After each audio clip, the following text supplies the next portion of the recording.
চুলায় একটি কড়াই বসিয়ে নিয়েছি, এতে আমি পরিমাণ মতন তেল দিয়ে এর ভিতরে দিয়ে দিয়েছি পেঁয়াজ কুচি। এখন পেঁয়াজ কুচিগুলো ভেজে নিয়েছি।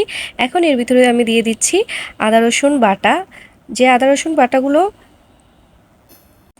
আগে থেকেই বেটে ফ্রিজে রেখে দেই, আমি ওগুলো আগে একটু তেলে ভেজে নেই। এরপর এর ভিতর দিয়ে দিচ্ছি হলুদ গুঁড়ো, মরিচ গুঁড়ো এবং সামান্য পানি দিয়ে এখন নেড়েচেড়ে মশলাগুলো কষিয়ে নেব। আসসালামু আলাইকুম, hello everyone, welcome back Sanjida Siyami recipes. আজকে এমন একটি রান্না তৈরি করছি, রান্না করে নিচ্ছি, যেটি আমি খাই না, খুবই কম খাই, কিন্তু তারপরেও মাঝে মধ্যে আম্মুর কিলঘুষি খেয়ে খেতেই হয় যেই জিনিসটা আমি না খাই, যেটা পছন্দ করি না। তো রান্না করে নিচ্ছি গরুর কলিজা ভুনা। এখন মশলাগুলোর ভিতরে আমি গরুর কলিজাগুলো দিয়ে দিয়েছি, কলিজাগুলোও কষিয়ে নিচ্ছি। এর মধ্যে দিয়ে দিচ্ছি পরিমাণ মতন লবণ, দিয়ে নেড়েচেড়ে মিক্স করে নিচ্ছি। এখন মিডিয়াম আঁচে এটি আমি রান্না করে নেব। সো কষিয়ে নেওয়া হয়ে গেছে।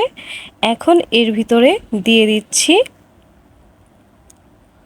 কিছু মশলা, তেজপাতা এবং গরম মশলা, যেটা আমি আগে দিইনি, একটু ভুলে গিয়েছিলাম। এখন এর ভিতর দিয়ে দিচ্ছি আমি আলু। এই আলুগুলো আমি ছোট ছোট টুকরো করে কেটে নিয়েছি।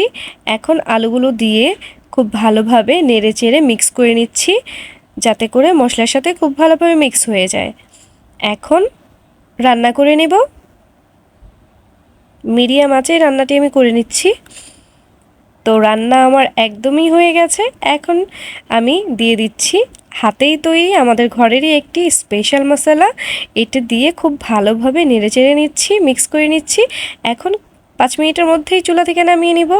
একদম রেডি আমাদের কলিজা ভুনা। সো আমার ভিডিওটি যদি ভালো লাগে তাহলে অবশ্যই লাইক দিবেন, কমেন্ট করবেন, ভিডিওটি শেয়ার করবেন, ফলো অ্যান্ড সাবস্ক্রাইব করে পাশে থাকবেন। আসসালামু আলাইকুম।